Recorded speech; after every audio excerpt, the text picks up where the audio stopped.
Hey there, everyone. What's up? It's Wednesday. It is Wednesday, yes. As promised, we're starting right at 12 noon. We're going to try to do that every time. On the dot. Thank you for saying 12 noon and not something stupid like 12 a.m. or 12 p.m. It's a pet peeve of mine. 12 a.m. Let's not go there, though. We'll do 12 a.m. next time. No. But it's 12 p.m. But speaking of it being Wednesday, let's Yeah. get into what date is it? What is it? Wednesday, July 5th. July 30th. It's almost August already, everybody. Today we're going to talk about CTE. If you heard of the news of what that's happening, Avi, we can let you guess what that is. Leave NASA alone. And we'll do some TikToks and some other fun videos. I see Christian Hubicki. Christian, oh, welcome back from Survivor season 50. 50. Oh, my goodness. That's crazy. He can't tell us anything about it. He can't tell us anything about it. So don't even ask. Doesn't even exist. He can say though, I believe he was there and it was fun, but that's it. But that's it. Well, this is actually a good starting one. Aloha from Hawaii. I survived the tsunami. That's true. That was that hit like at 7 p.m. last night. Was for it you that? guys? Okay. There was I think a 8.8 in Russia, off of Russia, right? That's pretty intense. Pretty 8.8 intense. I heard was a top 10 modern day earthquake. That's 8.8. 8.8 is massive. It's massive. Pretty massive, yeah. Remember, it's a logarithmic scale. Yes. So 8 is 10 times more powerful than 7. Right. 8.8 is massive. It's massive, and it's near the theoretical maximum that's possible. I remember reading that a 10 is impossible because there's just no faults that are long enough that could even go near a 10. Yeah. On What if your Richter scale goes up to 11? It goes to 11. Did you guys see that there's a second one coming out? Yes. Yep. Well, there was. A second what? There's a re-release, like Spinal a Tap. remastering and Yes. a re-release of the original one. Right. And then there's There's think an as actual spec. as preparation for the sequel. Right. So that means I probably need to actually see Spinal Tap 1. You never saw Spinal Tap? Oh It's my one of God. the gaps. Shut off the stream. It's one of my. I'll go watch it right now. Yeah. I want to see it. I need to see it. I just haven't seen it. You know. It's like. But I will. I promise I will see it, especially before 2 comes out. I tried to download to watch it on a plane because I was recently on a trip, and I couldn't do it because they're only making available the remastered one, which isn't available yet. Oh, interesting. Like you could pre-order. It's like I can't pre-order. I need to watch it. There's now. there's sites out there for I can't tell you about it. To download movies legally. Wink, wink, nudge, nudge. Say no more. All right. All right. Say no more. Anyway, so that's fun. Well, good job surviving the tsunami in Hawaii. I assume the waves weren't that crazy. No, they had like Hawaii. The highest I saw was crap, Like a couple 7 feet, 9 feet. Oh, okay. So I mean, that could that's still not be bad. significant. It Yeah, that's could, pretty but this big. could have been Massive. horrific. Yeah. It could have been. They also had Wow, tsunami warnings in Alaska, Right. which we noticed because Jay is now in Alaska or on his way to On his Alaska. way. Yeah, they got to be. Oh, right. He's not here. Probably I forgot to still say. Yeah, Jay's not here. Jay's I know not you here might not 'cause have he- noticed no, because no. he's Jay. He's so quiet. Yeah. Also, never saw Spinal Tap. Okay. No. Oh boy. Outtakes on the Spinal Tap outtakes on news footage is practically the second movie. Maybe I don't know. Really? If they're filling it. Well, I guess maybe they're saying that is also a second movie, and this is another second, and whatever. This is a newly filmed It's new. movie. It's It not just recycled material. Yeah, it's not recycled. It's newly filmed. They're all aged. Yeah. But it looks funny. I don't know. Aren't we all? Aren't we? I hadn't Constantly aging. Anyway. All right, so should we get into some stories Some and stuff? I mean, we could do the big one right up top since that's like The Avi one. we could do the Avi one. Actually, that's like another big one. Let's do the Avi one. All right. While people are trickling in. Avi. Avi, what are Jesus. you doing over here? Well, so What do you the want to hell, do the man? conspiracies, or do you want to just go right after Avi? Because there's some videos of people with the conspiracies of what this object is. yeah, but yeah. most of them are just parroting Avi Loeb's Correct. article That's true. and All right. referring to it either directly or indirectly. Yeah, all right. Let's Either way, pull it's all from the that. same topic. Yeah, So we've let's- talked about 3-Eye Atlas, which one of the conspiracy theorists calls 31 Atlas. I mean, it's okay. That's Whoa. an easy mistake to make, but still. No, it's bad- not. If you bad actually do form. any research. I know it's bad form. It shows that he's a moron, but you could see how somebody could make that mistake. But Third anyway, interstellar it's the eye. third interstellar object, 3-Eye, and Atlas. That's the the telescope. yeah, the telescope that's on. AVI. No, not AVI. And we spoke about this on the show about the fact that a couple of times. One, we talked about just the object itself, the first interstellar comet. Yeah, Third interstellar object. Yeah, I talked about it, but I talked about it before Avi got his mitts into it. And so I didn't talked have, about Avi's paper and blog about it, which is just horrible, science. I mean, the guy, so just to quickly review a couple of the worst things that he said. One is that, well, it's almost like 5 degrees off the ecliptic and it's in retrograde. And what are the odds of that? It's like point whatever, 2%. It's like, okay, but what's special about that orbit? So first of all, he's doing the lottery fallacy. Any orbit's unlikely. It's like, what are the chances that I would get this exact card hand? Trillions to one or whatever it is, some massive number to more one. than that, I think. Yeah, and then you make up a reason why this is special, but not something that you would have necessarily predicted ahead of time. Like, for example, That's the key. for example, with Oumuamua, he said, it's suspicious that it's going so close to the Earth. And with 3-Eye Atlasing, it's suspicious that it's going so far away from the Earth. It's going to be hidden from the Right. Earth behind the sun. So if it's close to the Earth, that's suspicious. If it's not close to the Earth, that's suspicious Don't be for an entirely different reason. His That's brain is suspicious. post hoc reasoning. That's astrology, dude. Yeah. That is post hoc reasoning. He just comes up with, says, this is what's happening. It's inherently unlikely because everything is inherently unlikely. And again, the lottery fallacy. And then he makes up a reason why the aliens might want to do that. But it's bullshit. It's not suspicious. It's like it's hiding behind the sun. It's not hiding behind the sun. It's going behind the sun. Hiding implies Yep. intention. Some baggage implies there. intelligence.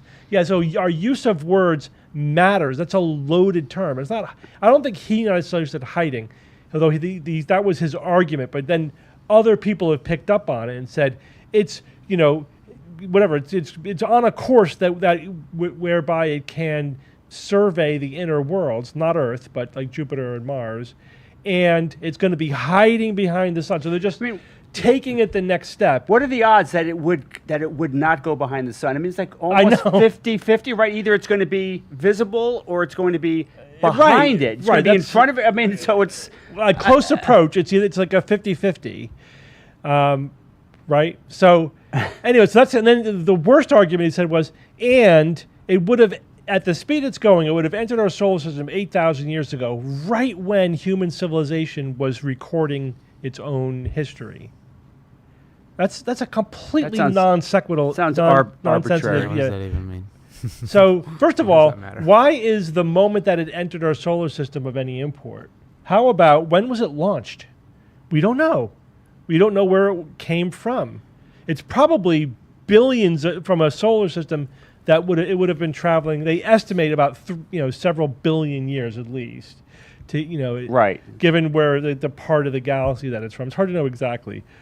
There's a lot of moving parts there. But anyway, it's just we don't know. If it were alien, we don't know where it was launched from or when they decided to launch it. So the 8,000 years is totally arbitrary. And then finding significance in the 8,000 years was completely bananas. So many red flags. So that's the level of argument that this Harvard astrophysicist is using to say that this object, like there is some reasons to think that it might be alien. But also keep in mind, here's a quote from Avi himself. By far, the most likely outcome will be that 3I Atlas is completely natural interstellar object. He actually said that. So which he admits that all of his factors are bullshit. So basically, that wipes out every conspiracy TikTok video that we could watch here about that. Now That's what he says. You want to play a video? Because there's a lot of let's play details the that we videos. can get into. Just play one of these. He's just playing the odds and just, He just wants. He's got an institute now that needs funding from the tech bros. Right. He wants these to go viral. This news item to go viral for him. So he wrote about it. Of course, like a bunch of people spouting off about it. But let's watch this one maybe just for a little bit, and then there's like another and another and another and another. Okay. So my last video about the alien invasion is catching a little steam. Apparently, I'm not the only one spiraling. But here's the thing. This ain't just some TikTok fever dream. Yes, it is. This That's object exactly what is it is. real. Well, It's called 31 real. Atlas. Oh, 31. That's not a joke. Hello. That's the actual name. No, it's not. Now, scientists say You got the it's name Why wrong. is that Why are they saying that's a joke? Like, why is he like that's not a joke? That's the actual name. What is like? No, I that's don't know. this Is object- that supposed to be like He's a saying, weird name or something? He's saying this object is real. It exists. No, And but he it did does. say like that name is real. Like, yeah, like why? Atlas? Like it's unusual. Is it because like Atlas was No. a titan or a god, don't or like know. isn't that like part of Atlas Shrugged? Like is No, it's not like a UFO. Like it's whether it's a real extraterrestrial craft. My Anyway, take was that he's this, showing this a is picture a real of a object. Muamua Anyway. too. Like, Oh, that's true, not, right. And that's not even one. representative of what That's a Oumuamua looked Muamua. like. But Well, it was more pancake shaped than cigar shaped. Yeah, unless it's at the end. Whatever. That's the Let's listen to comment. what he said. a chill little space rock taking a casual 130,000 mile per hour joyride through our system. But this thing is doing maneuvers that don't add up. They're calling it hyperbolic, unbound by our sun, moving so fast it can't be from here. And guess what? It's set to pass behind the sun in late October, early November. Perfect timing for it to vanish from our view. Just long enough to get into formation. You ever seen something 15 miles wide play hide and seek in space? Bro, if that's not tactical, I don't know what is. Oh my God, what are you even Now, saying? Avi Loeb, the Harvard guy, who the already Harvard said guy. Oumuamua might have been a program. love the He's Muamua. raising eyebrows again, saying maybe 31 Atlas ain't natural. And I'm over here like, Harvard said it, not me. Yeah, and that's why Avi Loeb. So no, I'm not. Right. Yeah. I mean, he's playing. Yeah, he's just like he's making our job harder. The guy is a scientist. So we've already And- deconstructed what this guy is saying. Like the fact that it's going behind the sun is not. It's not hiding. It's not there to maneuver. But again, even Avi Loeb says so. Either nothing will happen, Right. which is what's going to happen. Nothing. It's just going to continue on its hyperbolic, which just means it's not an oval. It's not it's not captured by the sun. And so the mathematical description of its pathway is hyperbolic. But that if it is an alien spacecraft, it will probably take advantage of the fact that it's on the other side of the sun to fire its jets and to Go into orbit around the sun potentially. to basically keep in orbit and like rendezvous with the Earth. So either it'll rendezvous with the Earth or it will continue out of the solar system. And of course, it's going to continue out of the solar system, and showing that all of his arguments are nonsense, and all these conspiracy bullshit is nonsense. But then people will forget about it and go on to the next thing. Yeah. Right. There's no learning curve. There's no this was like wrong. this guy Maybe was our lying. thinking on this And- was not exactly. And these predicted. encounters were predicted decades ago. Like, yes, we should be seeing these asteroids and these huge rocks coming through our solar system from other solar systems. It was predicted, and only now do we have the technology to actually detect them. We could potentially eventually be detecting many per year. Yeah. There's potentially so many of there's these. a couple things. of details here. So in Avi Loeb's article, he said it could be as big as 20 miles across, and then said if that's the case, then statistically we should be seeing a lot of smaller interstellar objects going through the solar system, which he was using to argue that it's not natural, it's it's alien made. However, and this guy just said it was 15 miles across. Is that what he said? Yeah. But the latest measurements by the Vera Rubin telescope find that it's 5 miles in diameter. Still a big boy. It's still the biggest of the 3 interstellar objects. But that's not 15, not 20. And that matters because that affects the statistics of how likely this is as a random interstellar Right. event. This is far from the last that we're going Now, to see. another thing, we don't necessarily have to show the video. Another guy says, again, quoting this one. outdated I like this guy. information. He's I don't growing like on him. me. He's I don't growing like on him. me. I find him annoying. The first time I saw it, it was annoying. It's just kind of goofy and funny. Whatever. All right, whatever. So it's actually not this guy. It's the third guy. Oh, this guy. This Yeah, no. Because this guy's a guy saying He's- that the whole thing is a conspiracy. All right, we'll get there. That's- yeah, that's there. One another of them level of said stupid. that it Wow. doesn't have a coma and a tail. So how is it a comet? That's outdated information too. Yep. So as it gets closer to the sun and heats up, remember it's coming in fast. It's just heating up now. We could now see that it is visibly growing a coma, basically a cloud of gas around the nucleus, and a short tail. And that tail will get longer as it gets closer Sure. to the sun. So yes, it's behaving like a comet.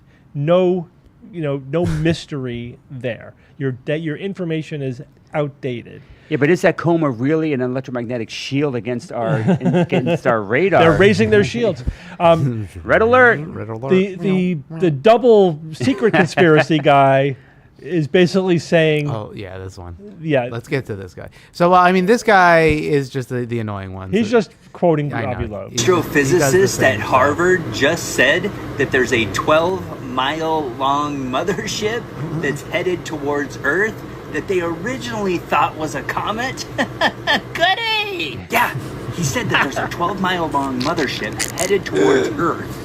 And It is a however funny they got shtick. this It's just, information, yeah, annoying I don't also. know, Yeah. But they said that the mothership is on its way here in an aggressive way and is Yeah. going to Aggressive. So, yeah, what does that So, all even right, mean? so Let's first get of there all, first, again, yeah. not 12 miles, 5 miles. Right. Second of all, it's a comet. It's growing a tail. It's a comet. Third of all, aggressive. Avi Loeb never said it's aggressive. He never said that. But that is now the evolving Yeah, narrative. yeah. Right? That's First of a all, he good- didn't say it was a mothership. I don't know, that's, again, just a little yeah. added detail. He just said this could be an alien artifact, right? That was it. But MSN Yeah. published an article saying that Harvard scientist says that we are being invaded by aliens. Basically, this is Right. an alien invasion. That they're hostile. Yeah. Aliens are headed towards Earth. That's so that again, that clickbait. the idea that they're hostile is just been made up by the internet, right? That it's just an added detail. There's no reason to suspect. I mean, there's no reason to suspect that it's alien. But even if you accept the arguments that it's alien, none of them add up to that it's hostile. But that is now the narrative, even in the mainstream media, which is just ridiculous. Yeah. It's based on nothing. It's just clickbait. and It's pure clickbait. And yeah, the clickbait titles are really like dramatic. Like, Yeah. really? Oh my God, are you actually saying that? because they can attach a Harvard scientist's Yes. name to it. Yes, thanks, Avi. Thanks, man. Dickhead. Yeah, really. The institutions of higher learning are falling apart. Well, at least the people who go there. All right, let's listen to this guy. So this guy is the next level. Yeah. Next level. So let's see what he has to say. Jeremy Corbell told us this would happen. All indications, like all of them, All of them. Every single one. is that lie is going to be To be. that there is a craft slowly making its way to us here on Earth. Zooming is crazy. And that is the lie they're going to want you to believe. This was 6 months ago. Whoa. And now what is all over all the headlines? There is a giant craft making its way to Earth. This isn't disclosure. This is the setup. If Corbell was right, we are watching the playbook unfold in real time. The question really is, if the craft is the lie, then what is already here or happening? So let me ask you a question. Oh boy, you might have to watch that twice, but yeah. Who is they? Yeah. Who is the they here? Some of the either the comments to these videos or some of the videos are saying like NASA is saying that aliens are coming to Earth. Like, no, NASA's not saying this. Oh my God. This is one fucking guy who's making a horrible argument for whatever reason. You could imagine for Who yourself says what his it's motivation is. overwhelmingly likely this is a natural object. But in this guy's narrative of this is all a distraction from the fact that the aliens are already here, I guess, is Avi Loeb they? Mm-hmm. And are we then? What side are we on? Because we're saying that it's not real. Don't be distracted by this. This is just a comet, an interstellar comet. So what? So we're on his side. We're not on his side. No, but in his narrative though. Right. NASA's not saying that. We're not supporting that. None of the they are supporting that. It's just Avi Loeb and then jackasses and the media running with it because it's clickbait. So how does that work? Yeah. It makes no sense. It makes no sense. They're all TFGs. They're all TFGs. Yeah, absolutely. Right. I mean, does Avi Loeb get more funding by doing this? He has the Galileo Institute. Okay. We could talk about the naming of that, the Galileo Institute. 20 years ago, we said that if you compare yourself to Galileo, that is a massive red flag that you're a crank. Yeah. So this guy's giving all indications that he is clueless, that he does not understand pseudoscience, the culture of pseudoscience, the narrative, etc. He's sort of happily tagging himself with the red flags of crankery. And then this institute is about looking for techno-signatures, which again, if you were doing it right, it's like SETI. I support SETI. I love techno-signatures. We love, the idea astronomers should be looking for techno-signatures, and you could do that while you're doing other high quality academic legitimate astronomy, just like SETI is doing good astronomy at the same time that they're also doing it in such a way that they could detect alien signals. Same thing, just keep the idea that what you're looking for might include techno-signatures in mind when you're designing your research, whatever. That's fine. But it's that he's doing it wrong. He's doing it like a pseudoscientist, making these horrible, illogical arguments and feeding this, culture, feeding the media with these conspiracy theories. It's irresponsible. It's bad science. And if anything, I would argue that he is doing a disservice to the hunt for techno-signatures, to the very thing that he's supporting. It's going to be a joke. He's making it into a joke. He's making the thing he professes to care about into a joke. Yeah. And or at best, bad science, horrible science. Yeah. Terrible. I was telling you, Steve, a few days ago, it would have been helpful if he wrote a paper on here's what you should be looking for if you were looking for an anomalous kind of and they were real visitor. There are things that you could potentially look for, but none of the things that's being mentioned here are them. It's just, or at least say the weaknesses in your argument, which he doesn't. Which means either he's being intellectually dishonest, but if we're giving him all the benefit of the doubt, the best we could say is he doesn't know the weaknesses of his argument because he doesn't understand the logic behind them. He doesn't understand the lottery fallacy or anomaly hunting or post hoc argumentation. He doesn't understand how that can lead you down this pseudoscientific rabbit hole. So here we are. Well, what if he does know and he's doing it just for fun? Well, that's what I'm saying. If we're being charitable, we could say I'm that not being charitable. He's doing it innocently. It's if you're being cynical, you could say that he's All getting right, funding. okay. This is good for his funding. Does he do any other actual research? Yeah, is he's, he, he's a Harvard astrophysicist. He's got a legitimate career. I've read some good papers by him. They were fascinating to me about technosignatures that were, reasonable and rational, not this crazy. Yeah, shit. so we're talking about Avi Loeb for those who just Avi joined us. Loeb. Is like he duping stooges to I give guess him it's- money yeah. to then Good fund guess. that stuff? Like, is that? I mean, who knows? Like, if he's doing it cynically, It's just not worth it. I know. It's Yeah, not, if he's just saying, I'm going to, just make Grift, these you know. terrible arguments so that these tech bros will give me billions of dollars so I can then do real science. I mean, that I guess would be the best case scenario, but even But then, scummy, it's man. not worth it, man. It's, Get your funding legitimately. Don't poison the well just so that you could. Yeah, somebody did say that he also kind of was attacking SETI, right? He argued that the former head of SETI worked against finding alien civilizations, and it's like Shostak. What he's getting does that very mean, he's getting you know? very defensive. So Yeah. people who are pushing back against him for the terrible work that he's doing. Yeah. He's saying they're being closed-minded and they're not acknowledging that this is legitimate science. They don't want to find out, whatever. It's important that we find out. He's like taking all the wrong lessons from the pushback. No, we're not pushing back against hunting technosignatures. We're not pushing back against looking for signs of alien life. We're pushing back against you because your arguments are shit. Yeah. So make better arguments, do better, or get out of the game. Yeah, no more feculent arguments, please. All right, so there's another thing called Atlas, which we could jump to. I don't know if you saw Okay. this, the Atlas Profilax, which is a spine thing. I don't know. This is just kind of, maybe as an aside before we get to the next topic. Sure. Let's see. I think we did enough on the other Atlas. Actually, let me save it. So here, let me just play this one for y'all. Flip the camera. Boom. Let's see what y'all think about this. All humans born. Did you know that all humans born in the world today are born with a misaligned atlas? In your spine, there are 33 vertebrae, and the top one, the C1, is misaligned in all people born in the world today. And that's the first place that the electrical signals get sent from the brain to the rest of the body. So if you have a misalignment in your C1, that means you have a misalignment in the signal getting sent from your brain to your body. And that's why people degenerate and hunch over as they age. And you can get your atlas realigned. It takes 5 minutes, it doesn't hurt, it's non-invasive, and then it's done forever. And then after that, your body will start clicking and clacking and untwisting and realigning itself. And not many people know about this, but it's a very, very important thing. The technique is called Atlas Profilax.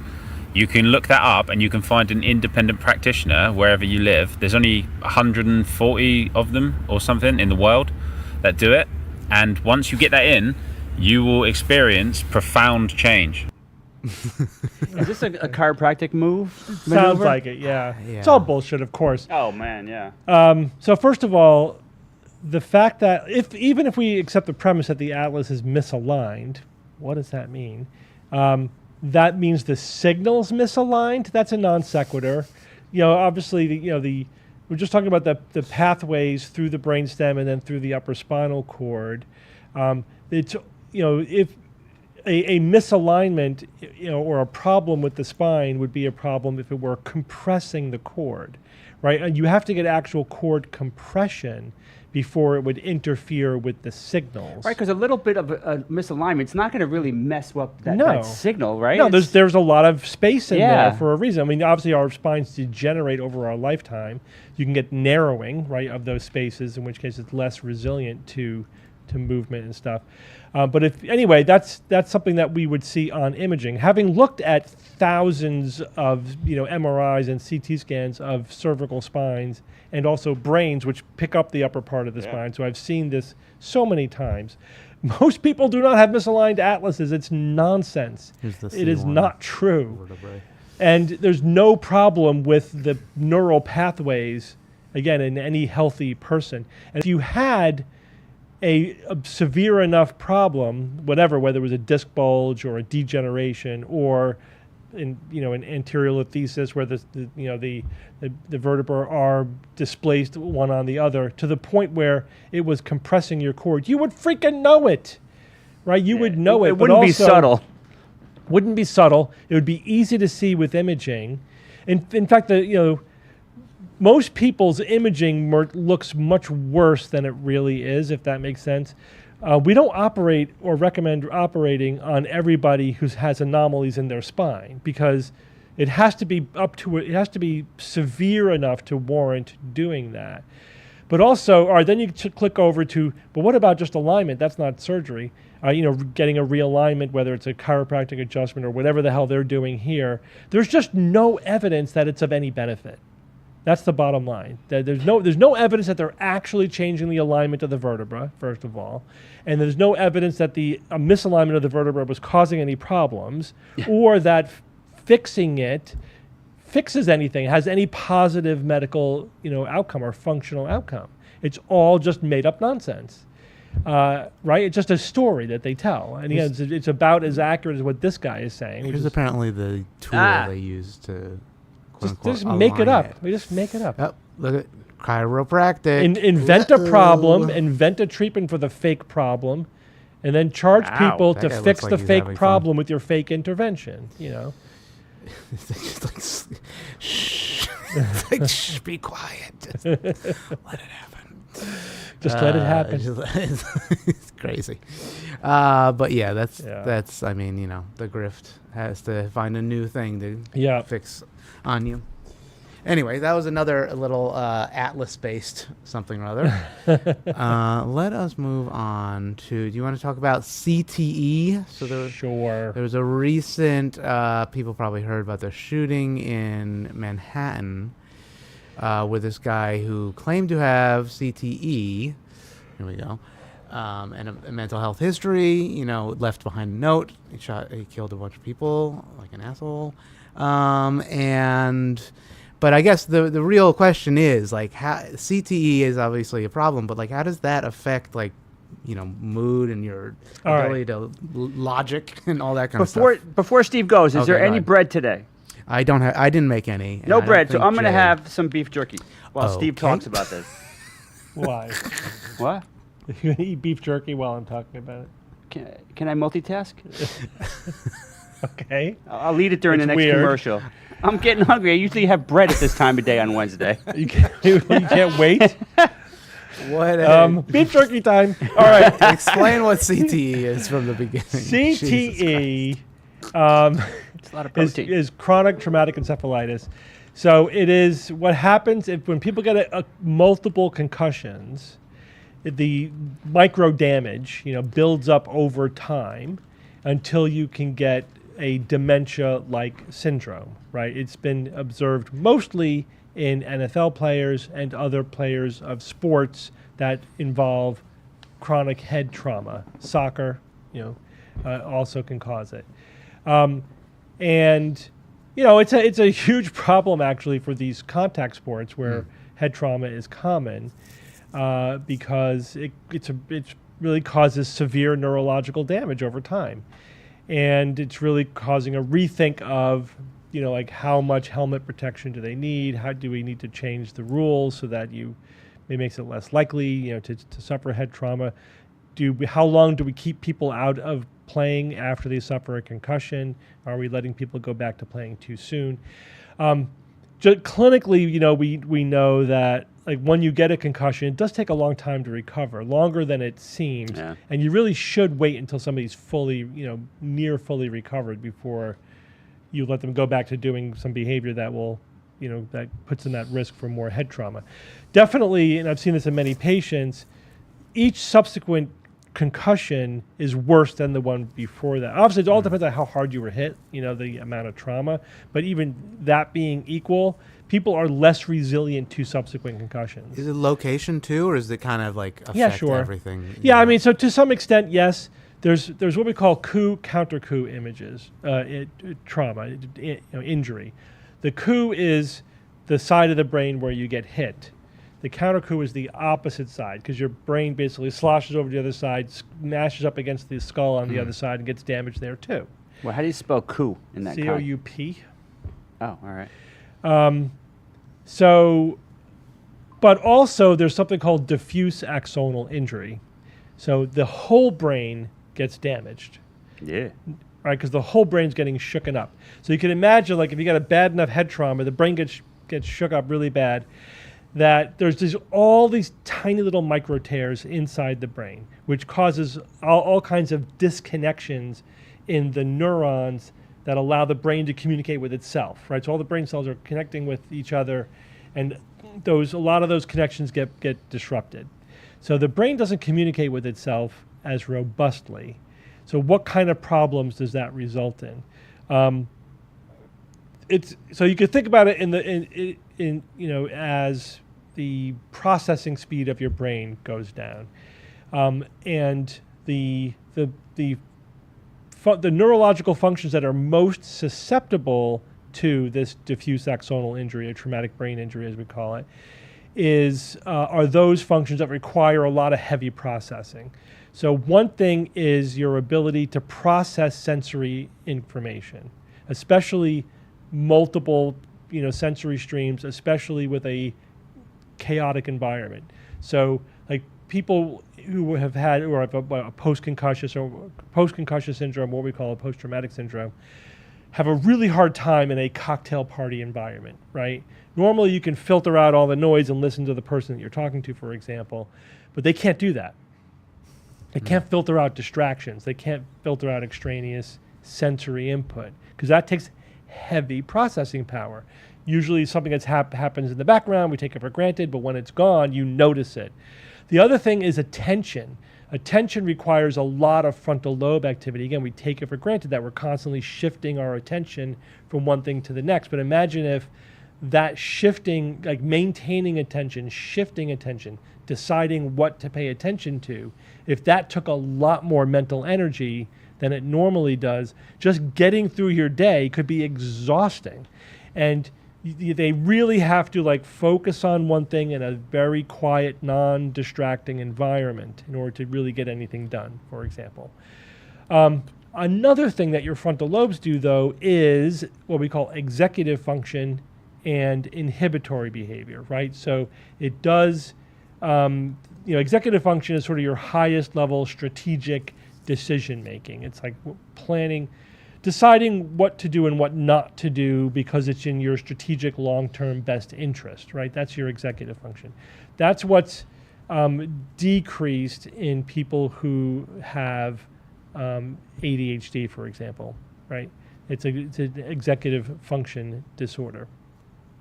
I've seen patients with traumatic brain injury who basically had acquired adult, ADHD from the injury. Very similar clinical syndrome. Okay, so the question is there an association between CTE and violent and aggressive behavior? The answer is yes, there is an association, but we don't know what the cause and effect is. We don't know that the CTE is causing the increased aggressive behavior, or if people who have increased aggressive and violent behavior are more likely to get CTE, right? Because the kind of activity that would give you CTE, if you're someone who's predisposed to that, you're more likely to get CTE, right? So, but it's totally plausible that if you have a cumulative injury, which is impairing your executive function, that would cause you to be disinhibited. And it may not make you violent, but it may disinhibit your baseline violence. You may be more likely to act out on it. And I've had patients tell me, patients who were like perfectly normal people, who were in a car accident, let's say, who had severe frontal lobe injury, and they tell me, I cannot control my anger. I just get, like, little things make me enraged, and I can't control it.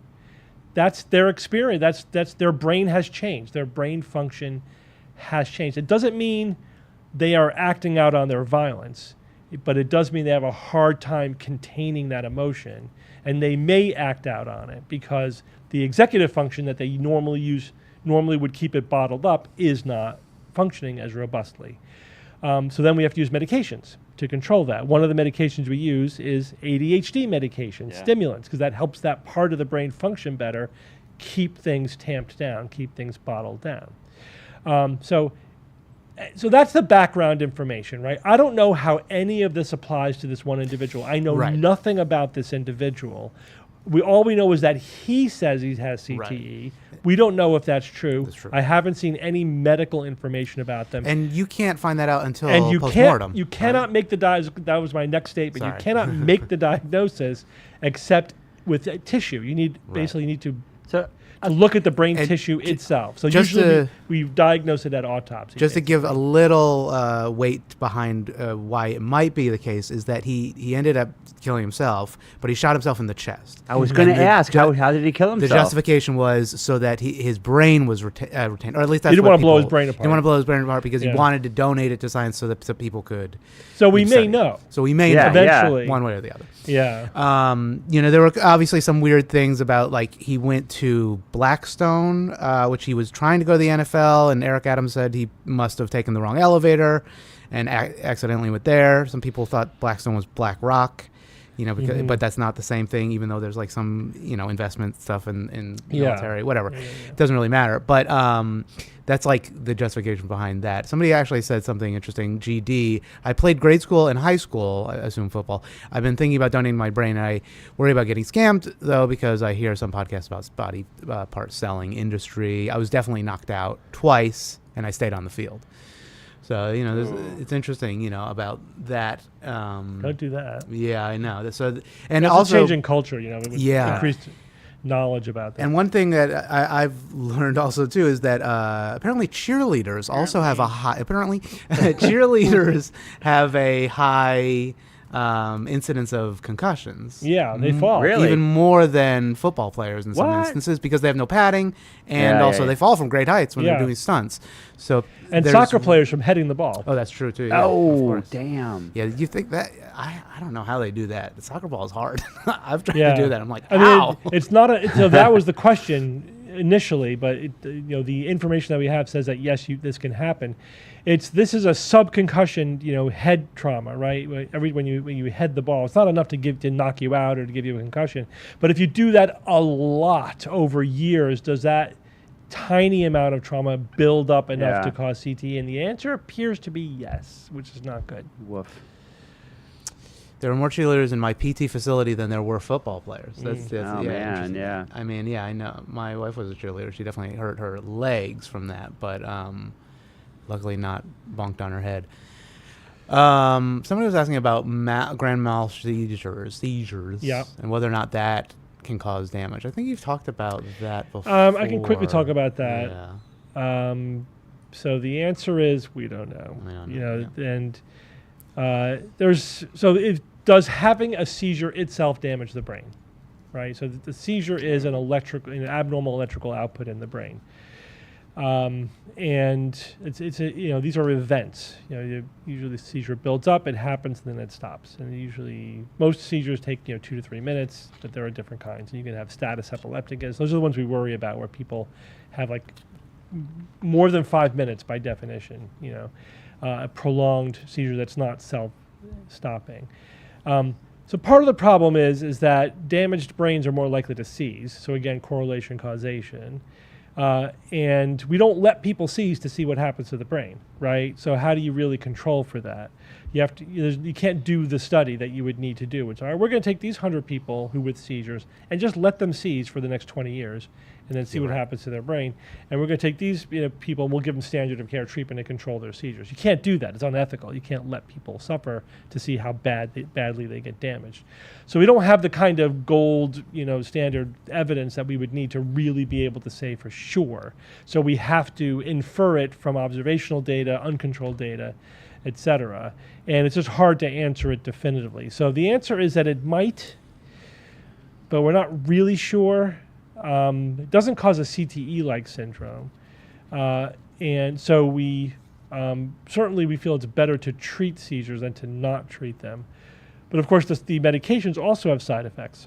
So you're comparing, that's thrown in the mix as well.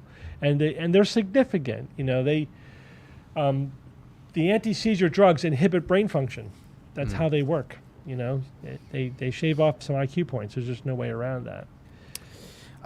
Before we get off the CTE thing, there were some questions in like a lot of the comments I saw in like TikTok and stuff like that. It's like, what is sports medicine and healthcare able to do? Like, obviously, like, football's not going away anytime soon. Like, what do you think there is in that realm help stave this off, you know.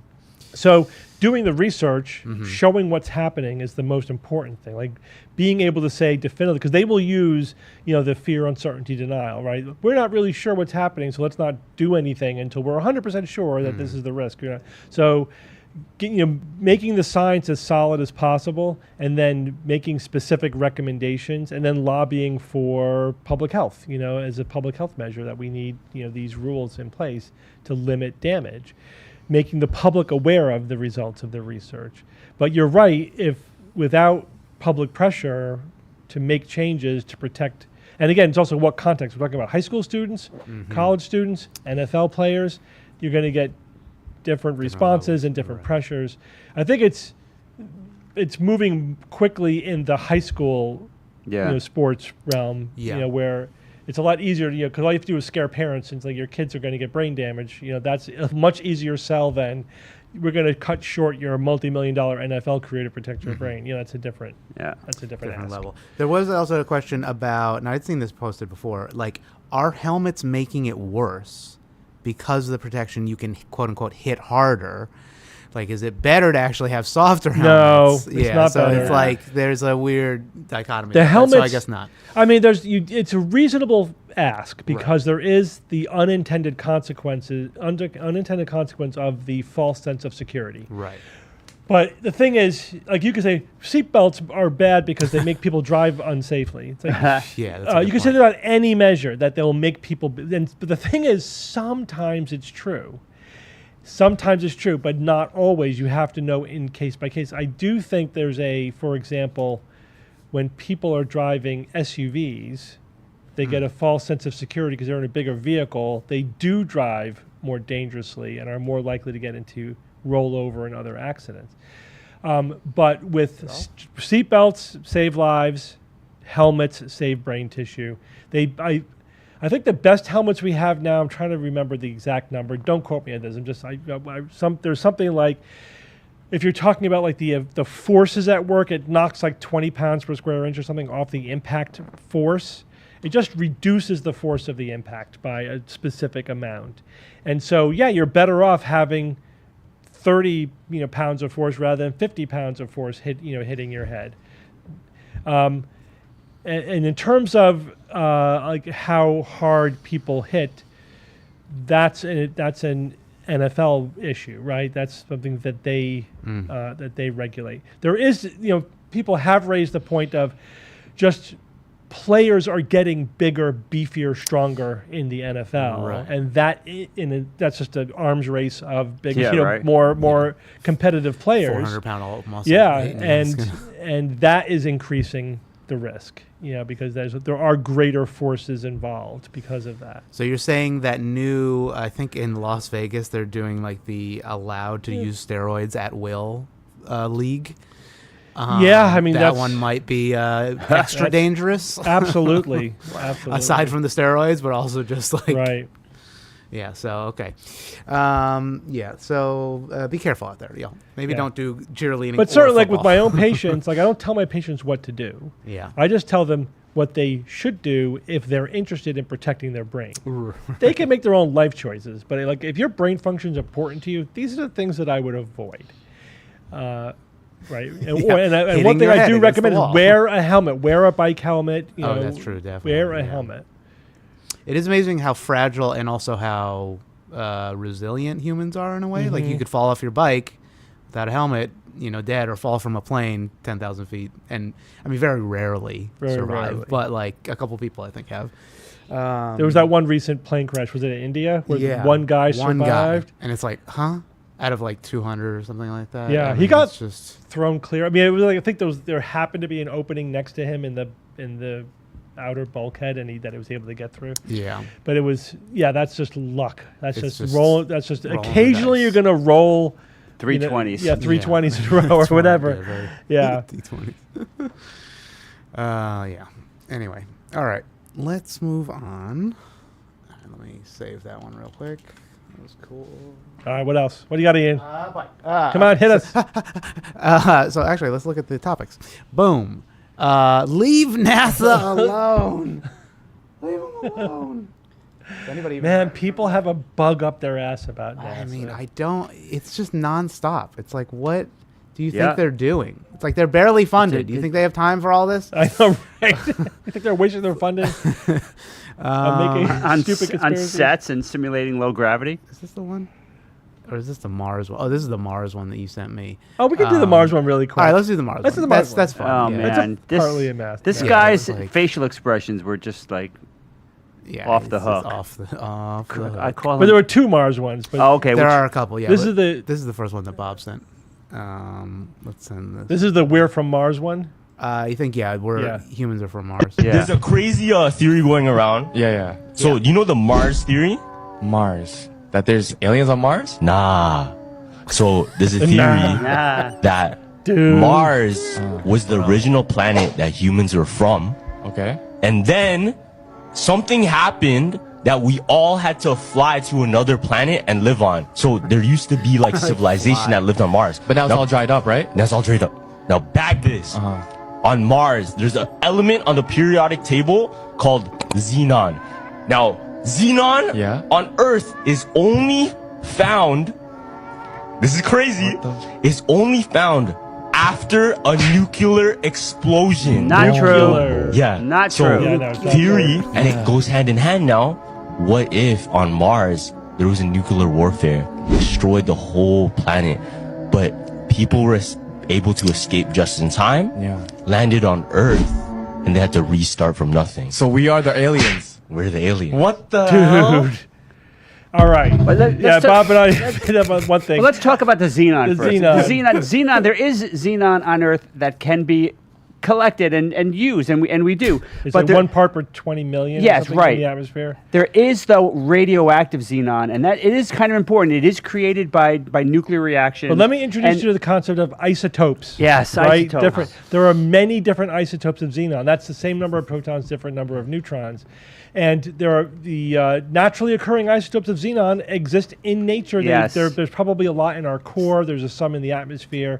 There's some on Jupiter. There's some on Mars. This is naturally occurring xenon. There is one radioactive isotope of xenon that can occur after nuclear fission.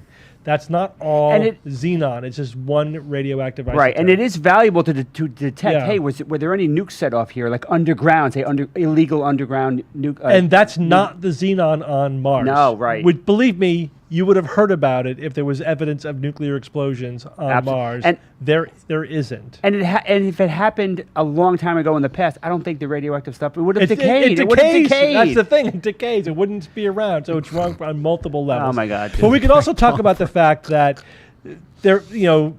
we did not evolve on Mars. There's no evidence that there may have been some water and a thicker atmosphere early on, whatever, 3 billion years ago, but because it didn't have a magnetic field, the solar wind slowly ripped away the atmosphere on Mars, and it dried up, and it's what we see today. There may have been some microbes, and there's still speculation that maybe they're hanging out under the soil, whatever. But there was no vast ecosystem of life on Mars that developed multicellular life and people.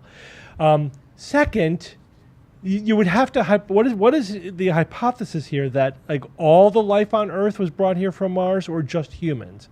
And if it was just humans, why is it that we fit so cleanly into the evolutionary tree of life on Earth? Good thing there were hominids here. Yeah, like because Mars contaminated Earth, panspermia. That's why there's the relation, because it's a shared, DNA or whatever. That's what they would say if they, did a little research. But yeah, you could say Mm-hmm. panspermia for the why do we have the same DNA, although that I don't think that quite works either. But that doesn't explain why there are chimpanzees who have identical hemoglobin to humans, right? I mean, it doesn't explain why we fit so cleanly into the family tree of life on Earth, right? There are hominids, like our evolution on Earth is well documented. We did not evolve on Mars. So that's just complete nonsense. But you could see how they're just pulling these little bits of information that are not quite true, or they're just incomplete. Right. And then they weave this dude, after, of course, unbelievable story. after they smoke some weed, of course, that's an integral component to that. That's process. optional, but it does help. It does help.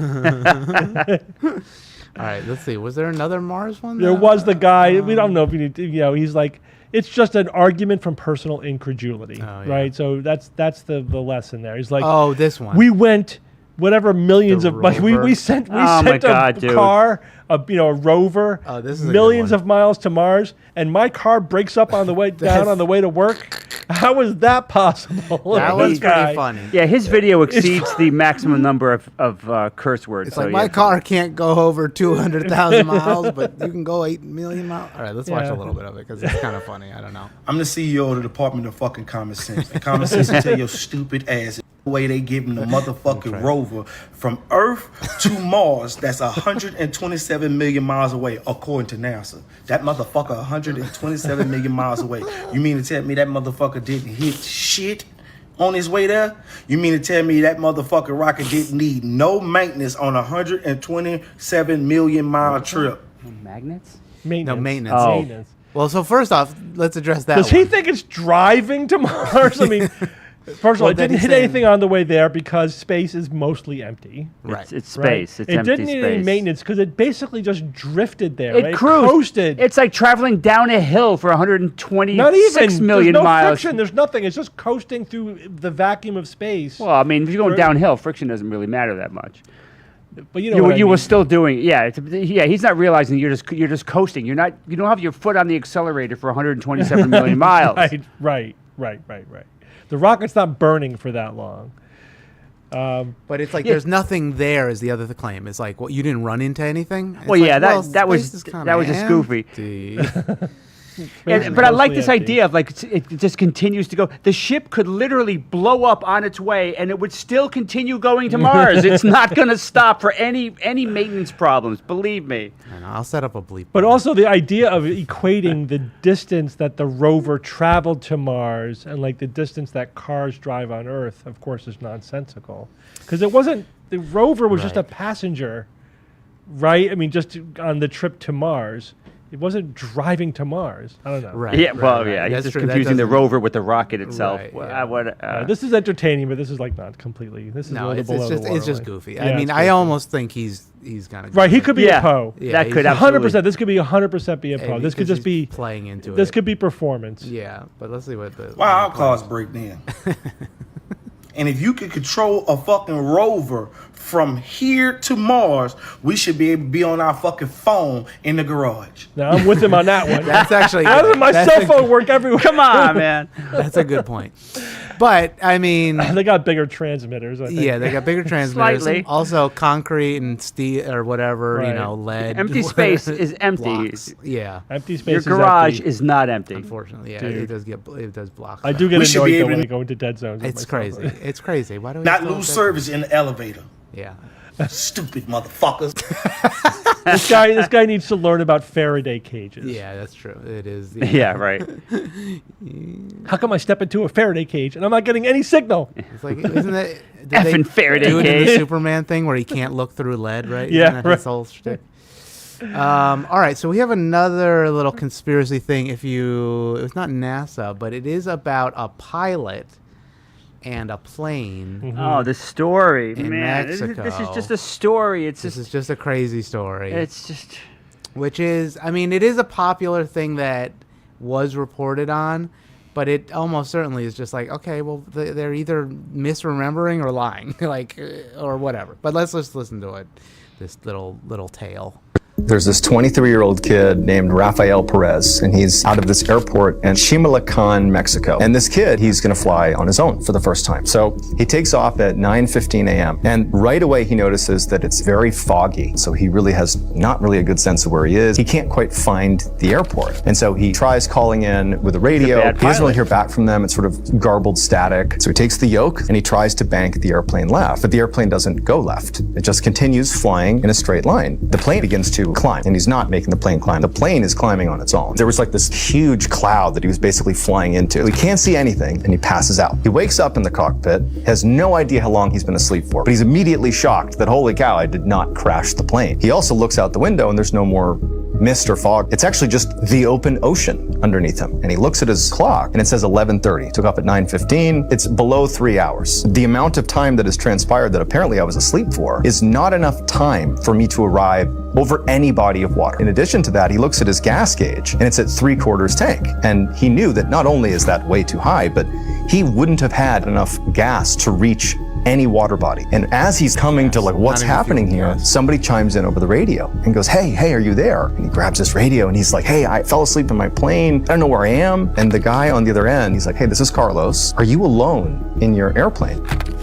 And Raphael's like, of course I'm alone. Where am I? And Carlos is like, listen, you're just off the coast of Acapulco. And for the last hour, you've been flying out over the water. He arrived off the coast of Acapulco now an hour earlier. It takes 3 hours to get there. He apparently did it in about an hour and 15 minutes. He lands at the airport in Acapulco. And as soon as he gets off, there's these people in suits that are there to meet him. And they immediately take him and they drive him to a hospital. They drug test him. He's not on drugs. And they also have a psychologist come in and they give him a profile, make sure he's sane. And she determines that he is. And so finally they say, okay, we're going to tell you what happened. When you showed up off the coast of Acapulco, you showed up on the radar screen of who you were talking to. And he talked to you for an hour while you were out over the water and it was recorded. And I'm going to read to you the first thing that Raphael said to Carlos. The pilot is speaking, but not of his own free will.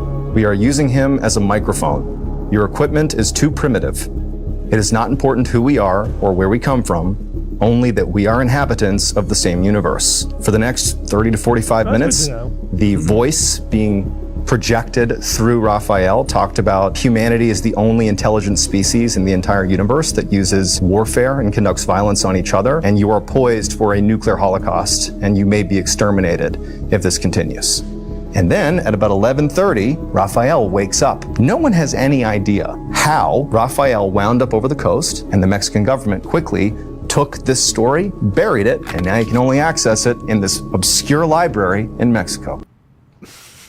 This is bullshit from beginning to end. Yeah, I mean, it's come just on. like, whatever. Who cares about any evidence at all except what, some obscure library in Mexico? So I mean, that's- he play us the recording. There is a recording. I think I found it somewhere. Let me see if I can find it. But it is just like, I mean, one, it's in Spanish, so it's hard for us to believe it translate. now. But let me try to find it. Raphael pilot Mexico. And then he saw Langoliers. Alien or something like that. Also, that guy was Tom Segura. He's like a famous comedian. On the other side, just reacting without saying anything. Yeah. It's pretty reaction head. funny. Yeah. But it's such a cliche. Like the aliens are warning us that we're gonna, that we're at risk of a nuclear war. No shit, Sherlock. Yeah, I mean, that's been the case for 60 whatever years. We don't need aliens to tell us that. And I also find it a little hard to believe that we're the only species in the universe who has violence and warfare. Okay, that's that seems a little hard like, to swallow. Okay, and just ridiculous. You don't need to know where we're calling from. It's like, okay. Just know that we're in the same universe that you are. Oh, thanks, dude. Yeah. That narrows it down. Who we are is not important. Yeah, so are the Epstein files. Yeah. Actually, who you we are have the Epstein is extremely files. important. Yeah, right. That's the single most important Yes. thing is who the frick you are. Plus, they could totally tell us. It's like, we're not going to get there. Like, are we going to get there anytime soon? Like, it depends. I mean, unless it's like the moon. And if they whatever. needed to, if they were seriously concerned so. about the future of humanity, so that they wanted to send us a message, that's the way they would do it? Yep. Through some random dude, like flying over Fail. Acapulco. Total fail. Your message failed to come through. Yeah. Try to put a big sign in the sky. Whatever. I mean, or just do that to the president of the United States. Oh, well, I don't know if that's like their way of communicating, taking over the mind of somebody. No, I'm gonna do it over some novice pilot, first time flying on his own. Yeah, who passed out. He passed out, got confused in a cloud bank, and then passed out. Yeah, couldn't deal with clouds while flying a plane. Who probably didn't change his watch or something, and it's like, oh, I can't here 2 hours early. It's like, no, you left 2 hours early, dummy. Well, whatever. I think the story is so childish. Yeah. So childish. Piloto aviador mexicano Carlos Antonio Santos. I mean, I don't know how much of this is even real. Like, it's just like a crappy audio. Wait, where's the actual? I thought I heard it.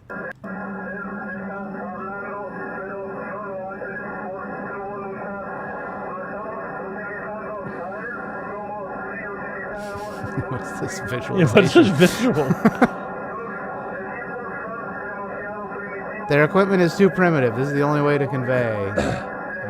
We tried riding it in the cornfields. You wouldn't listen to us. Yeah, right. We tried abducting cows. We tried anal probes. Anal Nothing helped. probing. How many farmers do we have to anal probe? I mean, come on. We tried abducting drunk, guys in cornfields. When is the message going to get through to you people?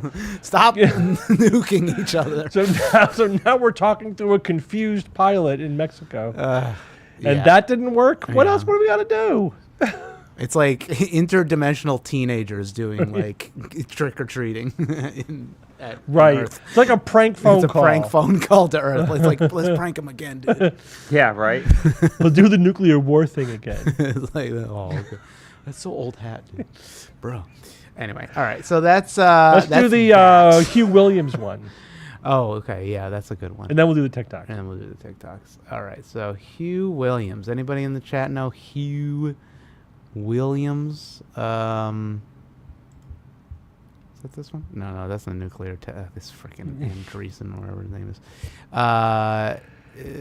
Where is it? Why don't I have that? No. There's that guy. There's that guy. All right. Let me grab it again. Stand by, everybody. Talk amongst yourselves. Any questions from the peanut gallery? Rhubarb. Oh, here it is. Boom. Too late. Speaking of history, you want to hear a crazy... All right, let me full screen. Actually, let me stop. Our equipment's too primitive, but we have radios. Right. I don't know. Aliens. Yeah. I mean, at that time, Their we had equipment's TV. too What did it even mean? Like- It's too primitive. What does that mean in that context? It doesn't mean anything. Yeah. So we have to take over the brain of a pilot. Right. That's the answer to your we take radio equipment or your video equipment. They upgraded their they upgraded their software for abducting humans, and it didn't go back to televisions. It no longer connected to that API. Anyway, what were we saying? Eat some melon. Yes. Here we go. All right, stand by. Speaking of history, you want to hear a crazy coincidence pertaining to history? Please. I saw this from a guy on TikTok. His name is Nate guy Hale. from TikTok. December Gotta be 5th, 1664, a ship sank off the coast of Wales in the Menai Strait. 81 people on the ship died, and there was only one survivor, and his name was Hugh Williams.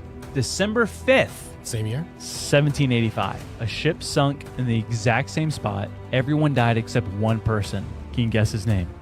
Hugh Williams. Hugh Williams. What?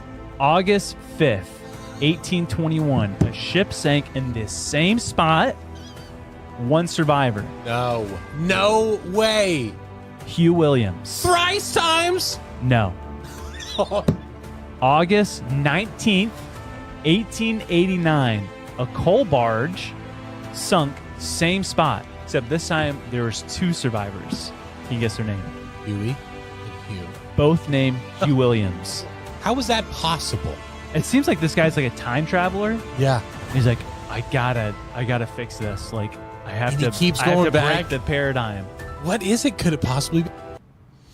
All right, so there's 3 points here. I'll cover the first. I'll cover the first 2 points here that relate to this. First off, Hugh Williams was apparently very very common name.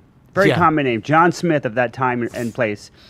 Secondly, that strait that he's talking about is incredibly rough waters, really bad current. It's a really dangerous place to sail through, and they estimate that hundreds of ships, not 3 ships, but hundreds of ships have gone down in that time period, and what else? So the idea that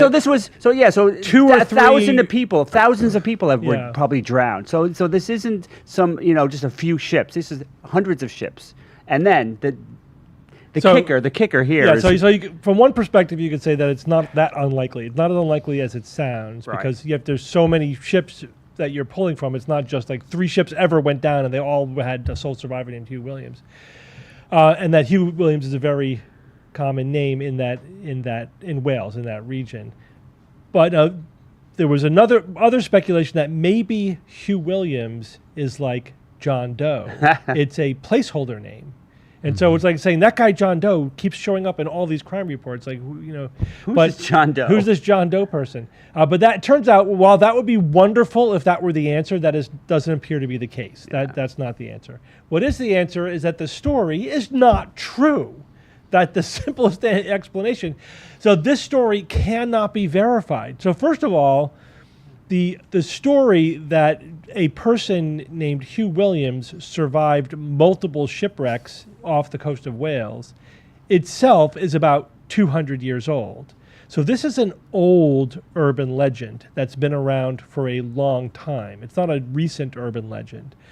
And the story has evolved over time with conflicting details. Some versions try to align the dates so that they all happen on December 5th, when clearly some of the accidents that have been attached to the story happened in August at other times. And also some of them just cannot be verified. Like there's no contemporary reporting that it happened.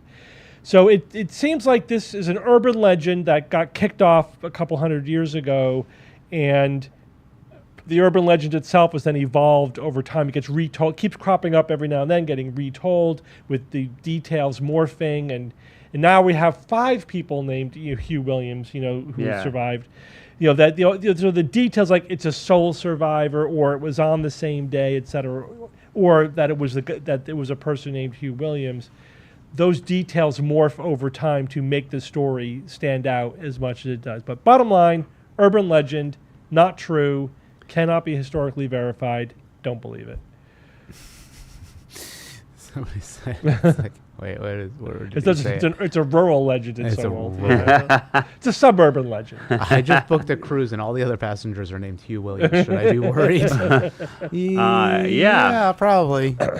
That would get my attention. Do we want to do how did the cameras survive the nuclear blast? Sure. And then we'll do the TikTok. Sure. All right. We'll do the TikToks in just a second. We're giving them a lot of material today. I know. There's a lot. We should charge extra for this extra. episode. Yep, that's right. We're about to. We're about to hit you with something crazy soon. No. All right. What was this? Hugh Williams. So this is definitely this fucking guy. This I know. This is the Joe Rogan experience that we're about to have here. Yeah. We're having too much of an experience with him. Yeah. All right, so here, let's go to this. Blip, bloop, boom. Yeah, and this is billionaire Mark Andreessen also, who has a very interestingly shaped head. No offense to him. I love it when these people, there's this moment where it's like they believe they've had this brilliant insight. And they get all enamored of their own, like they are looking at their own navel, and they are so distracted by their own freaking brilliance that they can't spend 5 minutes on Google to try to find out why they're wrong. Yep. All right. If only you had limitless time. All right, here we go. Okay, here's another conspiracy theory. You've seen all the grainy footage of nuclear test blasts that with the mushroom clouds, and there are always these grainy things, and there's all these like little houses lined up and these little trees lined up, and it blows everything down. Yeah. Okay, so here's the question, right? So what happened? Okay, so this is great. Okay, you'll love this. So what happened to the camera? Oh my goodness! Nobody thought of that. How is that happening? Yet the camera's like totally stable and fine. Oh my god! And by the way, in the film, it's possible. The radiation didn't cause any damage to the film. So the engineers in the 1940s were too stupid to figure out how to film their nuclear blast. So apparently they faked the whole thing then, right? This is all they tried setting up the camera on a tripod right in the middle of the blast ground zone, zero, and it didn't work. Why wouldn't it work? It was a strong camera. Yeah. The guy was holding an iPhone. I mean, not an iPhone. Not a time traveler. It's so stupid.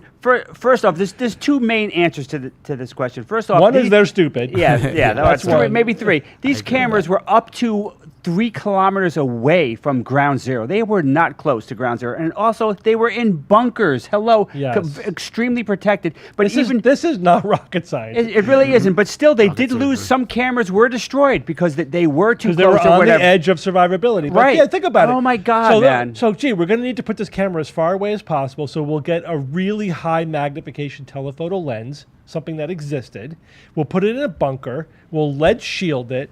So to protect, sand all piled up around it. Yeah, and then we'll just have one little hole for the lens to go through. We'll put some glass in front of that for debris, and we'll telephoto way in on the spot of interest. Many not even looking at the blast. And some will survive, and we'll get good footage.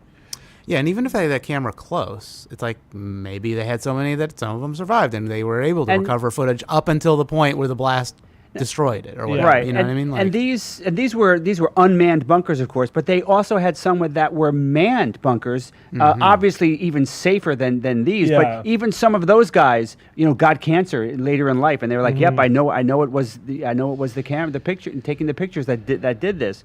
But I mean, come on, this is so ridiculous that you would just swallow that because it fits their narrative, right? It fits their narrative or whatever, fake government conspiracies. What even is the narrative that he's pushing? That the narrative is that nuclear weapons are fake. Yeah, and that's dangerous, man. How that dangerous if is you that? read the comments, and this is just people so ignorant of history. Yeah. Right? I mean, it's just mind-blowing. It just pisses me off. And then they will say any bullshit. So, like, in the comments, people saying, yeah, man, like, Hiroshima, that was just napalmed. Really? We didn't even actually have napalm back then. But they're basically saying that they were just conventionally bombed. It's like, yeah, well, we did that in Germany, right? We did, what was it? The Hamburg. What was the the bombing of Dresden. Well, there was Dresden was one. There was a few cities where like we carpet bombed them. And we know what that looks like. We have the historical record of that. The people in Germany have the historical record of what that looked like. That is not what happened to Hiroshima and Nagasaki. Not at all. These were completely different events. But these are people completely ignorant of history, just making up bullshit. It is so infuriating. And again, the whole basis of this conspiracy theory is just nonsense. I do want to throw in one technical detail. Someone said if they've never heard of a zoom lens. As a camera, aficionado, zoom. When you're talking about cameras or lenses specifically, zoom is the ability to go in and out, right? It's to change the focal length. What you mean is telephoto, which is extreme magnification. Yeah. So they didn't have to be zoom lenses. They were They could have been. They could have been zoom lenses, but they probably weren't. I think they were probably just telephoto lenses. Right, like primes. In other words, like they're stuck to a specific. They're at one focal. Yeah, they're one focal length. Right. But extreme magnification. And good quality equipment as well, even for their 40s. Yeah. This is high quality. I mean, lenses, were almost perfected back then. Like those old lenses are great. Yeah, I mean, we've made some advances. Better. I know, almost. There are some new lens technologies amazing. Certainly. And it's really but it's nuanced, right? It's like we figured out how to like prevent chromic aberrations around the edge, like things like that. Things that are not going to affect this black and white, photo, things that we're doing. Yeah. Anyway, just in case you want to know about lens terminology. Yeah, I don't know. I like the Pond 5 video on the showed up. First of all, it wasn't there. First of all, where'd the car no come car. Oh, the car. No car. Yeah, that was like car. Does that look like a real? No car. That was absolutely explainable because they spliced for some reason. I'm not sure why. Because they had a good view of the house during the day to show its condition, and then they filmed the explosion at night. Right. So then they cut to the explosion. Like you can see the sky change. Here's our baseline footage. Here's the house. And then here's the explosion. Let's just splice it together. Yeah, I mean, it wasn't surreptitious. It wasn't like, have you ever been involved in video creation? Right. Like, this kind of stuff happens all the time. And it's not like we have to make sure there's nothing suspicious on here because 80 years from now, some podcast is going to think this is suspicious. Yeah, people aren't even going to believe what happened here. They're not going to believe what happened, even after we drop bombs on a couple of cities. Ridiculous, does it really look like a car? Does that look like a real car? That's insane. Is that a house or is that like Google that shit, dude. People. Come on, what the hell? They're not interested in the truth, that Bob. does look fake. They're not interested. If they were interested in it, they would find out. You know what it looks like? It looks like that any sliver of intellectual integrity, like they wouldn't be spreading this nonsense. Like the size of without having vetted it minimally. Like, this is not hard. This was like 1 minute. I had a many million websites explaining this. It's just I know. Jamie's really slacking. Jamie, get on it. Come on. You're supposed to keep Joe in check. Talking from one tech to another. Anyway, I mean, and Andreessen, I don't know what he's promoting because he's like one of these like techno crypto, like libertarian billionaires. So he's like, what is he saying with the nukes are not real? You can't trust the government. Can't trust the government. The bombing of Japan never happened. Like, what is he getting at? Like, I don't trust his whole shtick either. Just from him being kind of a weirdo. But whatever. Who knows? Joe always is that believes the last person he talks to. Right. Guy. Right, one of those people. Ugh, it's so crazy. Good thing he doesn't have much of an audience. Anyway, so let's move on to some TikToks. Is there anything else we want to jump into? All right, while I set that up, we could answer some questions and yada yada, and then Bob will biz ounce. What was this? A nuke thing on the Bob. So go ahead, ask away questions, y'all, in the chat. I'll play some hold music. Yeah, is he number... hold music. Is he number one, Rogan? He's up there. He's up there. He's still like whatever, one of the most listened to. Squandering such an opportunity. I mean, but I guess that's part of the reason why he's so popular is that it's all right. The bullshit's part of it. Yeah, definitely. Actually, Steve, can you sit in the middle seat or scooch to the middle? Scooch to the middle. Yeah, that way I can switch. Will that make it easier on you? I gotta set it up. Wire Since we switched around the studio, we gotta reset up everything. Oh wait, Bob, are you gonna stay for the TikToks? No, I'll go. Okay. I just want so then. First, I'm gonna have my jerky. Jerky. Hey there, jerky. Jerky.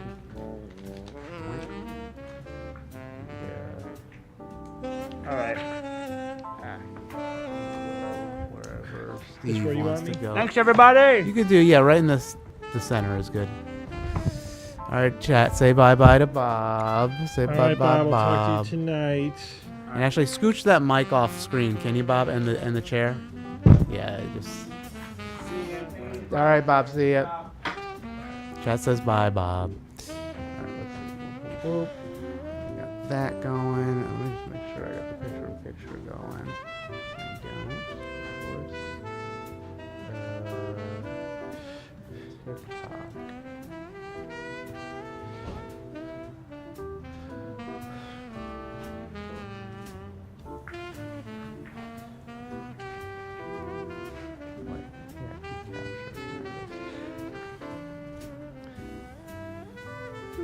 What I want to know is what law of the universe, what law of physics makes it so that wires always have to get tangled? That's true. Or is that a law unto itself? That's what I need to know. Yeah, it's a whole nother field of study. Yeah, the physics of tangled wires. Jay is on his way to Alaska with his family on vacation. He's actually going to be visiting with Bob's daughter, who works in Alaska.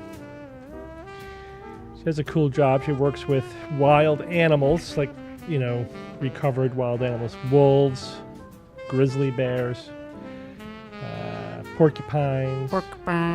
That's turkeys. Cool. Turkey. What are you calling a turkey? Yeah, chaos theory, entropy, sure. Make this bigger. There we go. That'll work. That'll do it for what we're doing right now until we change things around, of course. So back when I had a job, unemployed. One of the things that I did was nerve conduction studies. And so you need to have an active electrode, a reference electrode, a ground electrode, and your stimulator. Lots of wires. And I would spend the entire time untangling those wires because they just naturally get tangled up with each other. Yeah. And you have to keep them all sort of relatively untangled because it actually affects the electrical signal, like if it gets too wrapped around each other. So that's why I have a high awareness of the tangleability of wires. It's an occupational hazard, I guess you could Make say. it wireless, I guess. That's the only way. You can't make it wireless? No, you really, no. Interference or like... You get interference. Even with the wired connections and in a shielded room, the rooms had to be shielded. Right. Do you know why? What do you think was there was two major sources of interference. I mean, somebody's cell phone would be... No, cell phones are not even close to the two biggest ones in terms of just the magnitude of the interference. It's completely Faraday cage shielded? It is. I don't know if it's completely, no, but it's pretty significantly shielded. I mean, just like... And also you have to put filters on the equipment, right? You have to filter out known sources of interference. So one is 60 cycle, right? Right. Yeah, so without a 60 cycle filter, that would just be like constant noise in the background. Mm-hmm. Yeah, like for carpal tunnel syndrome, as someone's asking. The other one was the MRI scanners that are in the hospital? In the hospital. They produce such a massive magnetic field that it could affect the equipment. In fact, back in the day when we had CRT monitors, now we have all LED monitors. But if you took the CRT monitor and moved it, you could see the changing field, the magnetic field from the MRI scan as you did it. It was cool. Yeah, that's pretty cool. Not good for the EMGs. I'm sure. You gotta have it in like a, I don't know, lead basement. Then they got better at shielding the MRI itself, so that was good. That makes sense. So they shield the location where there was a time when we had like an MRI that was not in a terribly shielded place, and it was terrible. But yeah, we could, and I could tell like, oh, they just turned on the MRI scan. You know, like I could tell when it was on versus when it was not. It was usually on because they can't just turn those things on and off. It takes hours to get up to speed. But yeah, then once they shielded it, that was better, and then. Anyway, it was cool. Then we got the LED monitors. You couldn't see it anymore. Yeah. All right. And set off all the ghost detectors. All the ghost detectors. Yeah. Woo-woo. This hospital is full of spirits. Mm-hmm. Well, a lot of people die in hospitals. Yeah, I mean, that's true. They should be. Yeah, I guess that's true. They can't check out. They still owe money. They're like, oh, we didn't pay our bill. All right. Anyway. You know how ghosts are always portrayed as whatever situation they were in when they died? Right. Most ghosts would be in hospital gowns. Yeah, that's a good point. Right? They would be, at least now, certainly. Well, I guess certainly. even back then. I mean, most ghosts would be like cavemen or like whatever. You know what I mean? Like it should be something along the hominid spectrum. Like, at what point do ghosts become like materialize? How come there are no how long do they cavemen? last? Well, how long do they last? That's a good point. Like, are they just temporarily? Does a new dead person bump out an old one? Is there a finite number? Right. The homeostasis of dead people can only contain 100,000 ghosts. Anyway, I need internal consistency on this nonsense. Yeah, why aren't they naked? Do their ghost clothes? You just overwhelm them with extra conspiracy for their conspiracy. They're like, their brains explode. All right. But that's the thing is, they'll just make up shit, and then that will just embellish the mythology. Yeah, right? It's true. What is the Half-Life of the Half-Life Undead? of the Undead. That's a cool book title.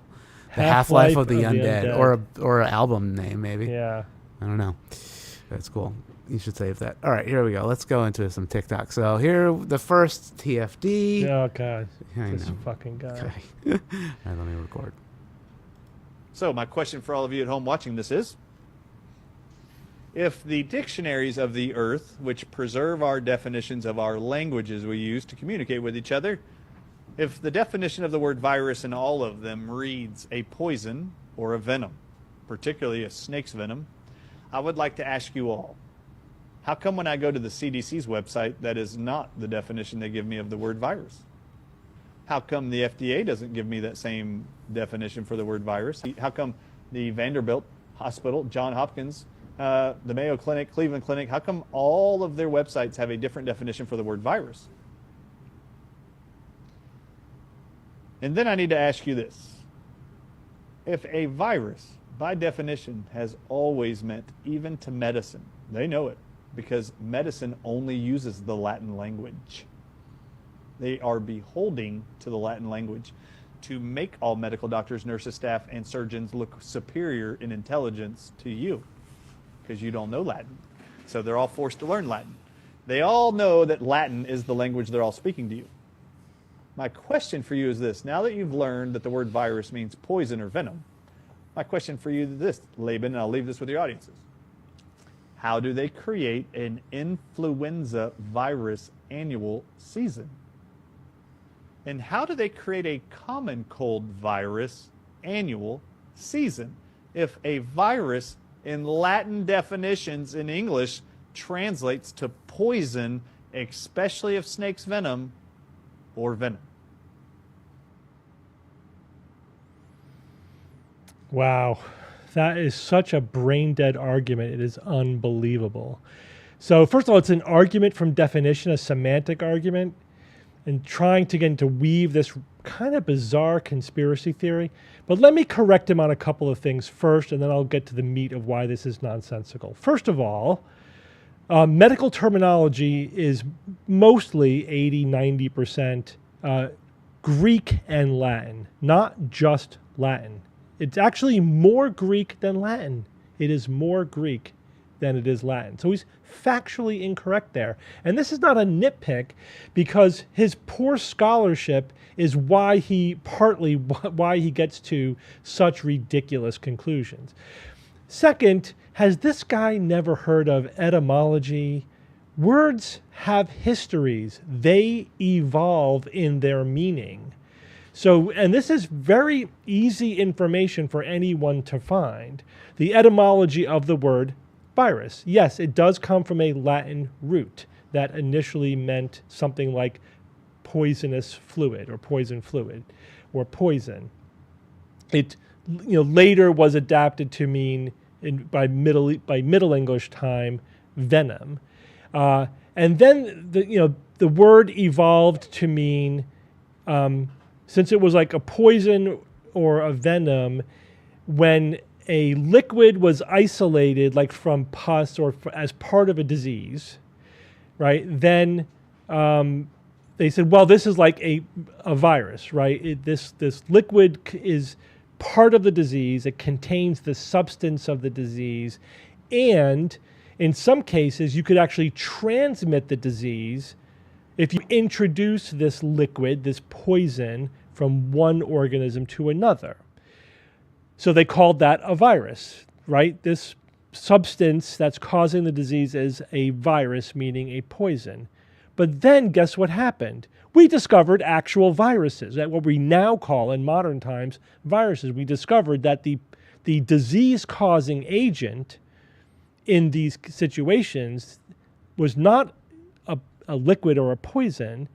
It was a little bit of code, of genetic code. It was, a virus, a bit of RNA or DNA with a protein coat that can replicate inside of cells, only inside of cells, because it doesn't have all the machinery it needs itself to reproduce. It has to use the reproductive machinery of the cells of the hosts that it infects. And so the term then carried forward to refer to viruses, but that's sort of the evolution of that term. This guy's trying to make a conspiracy theory out of etymology. I mean, the ignorance and the lack of real intellectual honesty is absolutely staggering here.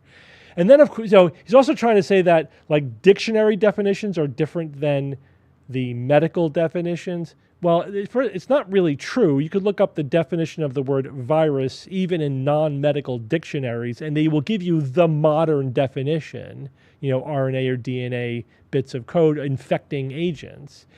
They may give you the older terms as well. They also give you even more modern definitions, like it could also refer to a computer virus. Is that we're going to make some conspiracy theory out of that as well? Because we call computer viruses viruses. So then again, he's somehow using this etymology nonsensical argument to make it seem like viruses are just poison, which we know now not to be true. Therefore, how could there be a flu season? It's like, well, because you're wrong, because we've proven through multiple scientific studies over decades now that viruses are replicating particles, and some of them can have a seasonality to them. You know, the flu season is the flu season mainly because of people being in school, and that's when, you know, when you're more likely to transfer those viruses. Still open question about how much temperature plays a role, but it seems like people congregating indoors is probably the primary reason why there's a flu season, right? Different viruses do better in different times of the year, different conditions, etc. Some viruses are not seasonal. Not all viruses are seasonal. Some are. This is, again, pretty well established through a fairly large body of evidence. So the type of argument he's putting out is just ridiculous. It's an argument from definition. He gets all the details wrong because he doesn't really know what he's talking about. Again, with all of that being true, this is not somebody that you should listen to or take seriously at all. Alrighty. All right. That's fun. What a jackass. What a jackass. Let me do virus. Call it virus. But I love it when they're also factually wrong. Yeah. It's like, we're beholden to Latin, except for all that Greek that we also use. Well, it's all Greek. It's all Greek to you. Yeah. And we just do it to confuse you, Ian. Right. And not to be technically precise. No. And we want to just show how smart we are. Yeah. We went to extra college, like extra university. Quick question. When will your next book be illustrated? Probably not. Probably not. Probably not. I mean, that kind of thing is ultimately idea. up to the publisher, Mm-hmm. and it's kind of hard to illustrate. It's hard to illustrate. So first of all, you know, it could, if we really wanted it to be, it could be. But the thing is, it's just more expensive, and the publisher. It depends on whether they're willing to have the cost of production be greater. Yeah. But having said that, so black and white would be easier than full color. Mm-hmm. Color, that's almost a guaranteed no-no. If we just wanted like drawing black and white illustrations of certain things, we could have that. We would have to have full intellectual ownership of them. We couldn't. These are things that we would have to either purchase or produce or pay for the production ourselves or produce ourselves. Mm-hmm. So I don't know. It really complicates and adds to it. If you're volunteering to be our illustrator for the next novel, for our next book, we love that. We love that idea. Yeah, then send us an email. I'm not saying it's going to happen, but that certainly would make it a little bit easier. Not going to be animated. Yeah, they want animation after illustrate. I know. Yeah. Then what after it's animation? Like the animation where you flip the pages. And yeah. Yeah. That would be pretty funny. We'd do a kid's book. I would do a kid's book. I mean, that's the thing. Then the illustration really makes sense. Yeah, then you have to illustrate. That's the thing. That's a different process. Cool. It's a totally different. That's like something. Who knows? That the illustration is huge. Like you need that's a different production process. Right. You could throw some colorful language into the audiobook. I mean, yeah, we could have maybe we'll do a patron-only version where just Steve drops the F-bomb every 5 minutes, just randomly. Just this motherfucking thing over here. Look at this motherfucking thing. Yeah. You ever see that video? That guy like says motherfucker every just like every third word. Yeah. It's just classic internet. All right, let's get to the next one. Right. This will be the last TikTok for today. So more NASA conspiracy. Let me unmute that. Here we go. You look like you're in a studio, maybe in Omaha, Nebraska or something. The shot is so clear. Is this a hoax? Are you really in space still? See the hair? I don't know. We're going to have to do something for you. I want to do it. Can everybody float around for it? That was really cool, Chris. Look at her. I think Sandy's hair is pretty much a dead giveaway. I think Sandy's hair is pretty much a dead giveaway. The ISS is the worst NASA production to date, bar none. It is a sloppy, illogical, has massive technical issues and even larger plot holes.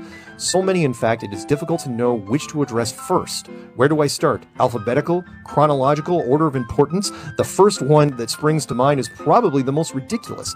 It is what I like to call ISS hairspray. Remember earlier when I said nerds watch everything? That now includes all footage from the International Space Station.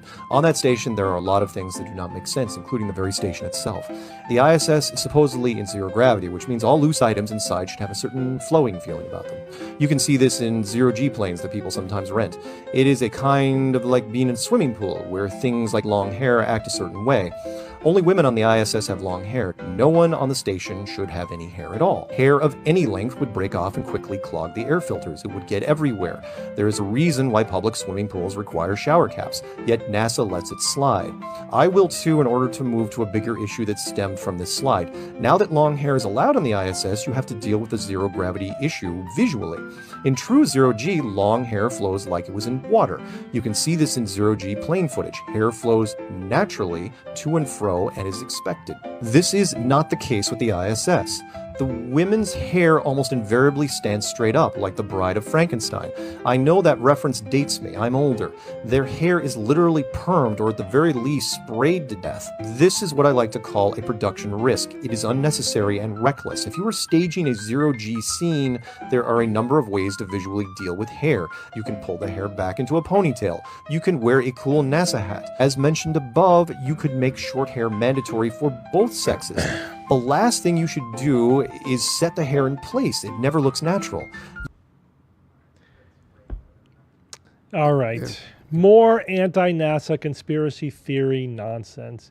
If they were going to fake zero-G footage, why wouldn't they have built the studio inside a Vomit Comet and do it in actual zero-G, just whatever they could do, 6 minutes at a time or something, like they filmed Apollo 13? So he doesn't explain how they float around in the video. Let's get to the hair, because that seems to be the focus of this video. His arguments are not valid for multiple reasons. So first of all, he's comparing a person, he's showing you a video of a woman with long straight hair in the Vomit Comet, right? So with that, these are planes that go on a parabolic arc so that you get minutes of zero-G. That's not the same environment as living on the ISS for days and weeks and months. Different things happen when you're on the ISS. And as you could see, none of the women that he was showing on the ISS had long straight hair. They had short frizzy hair. So of course it's behaving differently. But there's a couple of other things going on here. The big one, I think, looking at those videos is, and also doing a lot of background reading it, because, if you want to know what's actually going on, you do some legitimate research. You don't just shoot from the hip. This is an anomaly I can't immediately explain, and therefore NASA is all fake. 2 words for this guy: static electricity. Right? Look at that hair. That is clearly a result of static electricity. Is there static electricity on the ISS? Why, yes, there is. It's a dry environment. There's a lot of electronic equipment there, and there's very little air circulation. And so there tends to be more static electricity. Even a tiny little bit of static electricity in the absence of gravity, right? On Earth, you get, you do the thing where you rub your feet on something wool and whatever, touch a balloon and rub your balloon against your head, and your hair sticks up on end. You got to get enough static electricity to overcome gravity. On the ISS, you don't. So even a little bit is going to cause your hair to pop out like that. But also, hair is actually fairly rigid. Especially like on the ISS, they don't wash their hair with water. They use no-rinse shampoo. So it is, it's going to behave a little bit differently after a while than someone who's freshly washing, rinsing, and blow-drying their hair on Earth, right? So you have that. You have the fact that, the hair, again, in the absence of gravity, over time, it's going to tend to take the pathway of least resistance, which is straight, which is, sticking up away from the scalp. It was going to go in the direction that the follicles are pointing, which is up, right? That's why the hair is sticking up, because that's the direction that the follicles go in. So you have all those factors to consider. It's not analogous to the situation of someone who is just been in 0G for 30 seconds, on the vomit comet. So it's not a valid analogy. There's no mystery here. We have the answers to these questions, right? We know about the conditions of the hair of astronauts on the ISS. Also, he's anomaly hunting and cherry picking videos where he thinks he could find something unusual, but we have so many hours of so much happening on the ISS. Clearly they are in zero gravity. And of course, there's no evidence for the massive conspiracy that would have to be going on for NASA to be faking the ISS. Multiple countries would have to be involved. Uncountable people. It's just ridiculous how large this conspiracy would have to be. It would collapse under its own weight. It's literally mathematically impossible to maintain a conspiracy of that size for that duration. It couldn't happen. So, he's replacing one tiny anomaly, which is easily explained, with a massive implausible conspiracy theory. It's just ridiculous. Okay, cool. Okay. So, NASA lies again. I don't know. It's crazy. I like his thing. It's like, it's just a production risk. It's like, well, or maybe you're wrong. Like, what are you talking about? Well, that's the thing. Even his own argument is, if it is a production risk, they wouldn't do it. Right. That looks that way because it's real. Right. If it were a production risk, they wouldn't look that way. It's like they're so stupid. They would make it look like in the vomit comet. It's like they're so stupid they didn't even think about how stupid we are to not see how stupid they. Whatever. It's crazy. You can't make it all make sense. No. You just have to look at it one piece at a time. This doesn't make sense. This doesn't make. So it's a conspiracy. Yeah, but they never hangs together. Yeah. They never have a coherent overall story. Yeah, well, more fun. Well, more fun in our future now that Steve doesn't have a job. More of this. I have more time to get mad at all this bullshit. We are going to try to stream on Friday. That's right. We will for real this time. For reals. Yeah. Fridays are always tough because anything that's happening on the weekend kind of kills it. Yeah, comes up last minute. Jay is away, but we're still going to have fun. Maybe we'll pull somebody else in. Oh, that's true. Actually, maybe we'll bring in an Andrea or a Brian. We haven't talked to Brian in a minute, or somebody like that. Or George or whatever. Or a George. Yeah. And yeah. All right, everybody. We'll see you next Wednesday, I believe. We're still doing everything like that. More Jay will be fun gone stuff. next Wednesday, too, but That's Bob true. and I will be here. Will Steve out-rant Jay? I mean, no. That epic rant that Jay had, I'll never get there. Yeah, he's not quite that. What you saw today was about as ranty as maybe when AQ6 comes back, then we can get some, science. There is a place for a schedule for upcoming events on our website. Mm-hmm. So go there. But I do think we do need to keep it a little bit more vigorously updated, and we could include more of the live streaming. Yeah, actually, maybe we'll start adding the live stream there. I mean, mostly it's for our live shows, which is not live stream. It's like the Kansas show. There's still tickets to. Yeah. So fill that out. That's coming up soon, sooner than you can plan. Actually, that's not true. We're all planned out. So sooner than you should buy tickets. Yeah. Or something. Just buy tickets. Just buy tickets. Whatever I'm saying, I don't know. Buy tickets. And there will be more stuff coming out too for the future.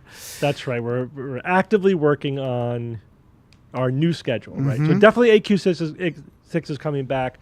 We also announced that Andrew and I are going to be doing a political podcast, and Bob and I are working on our next book. We're not going to say what it is until we get buy-in from the publisher. Yeah, and we'll let you know if it's illustrated. Yeah, if it's illustrated. It could be. This one could be illustrated. Could be. Send us money. Yeah, that's good too. Actually, we like that always. Thanks, everybody. Got to keep the lights on. That's right. Thanks for subscribers. I saw a couple people joining our membership on YouTube. If you're not a member, but you become a member on YouTube. I think TikTok, you also have that option if you want to, and that's fun. And until next time, I don't know. Something skeptical. Stay skeptical. All right. Bye, everyone. Thanks, Ian. Bye. There's Dan. All right.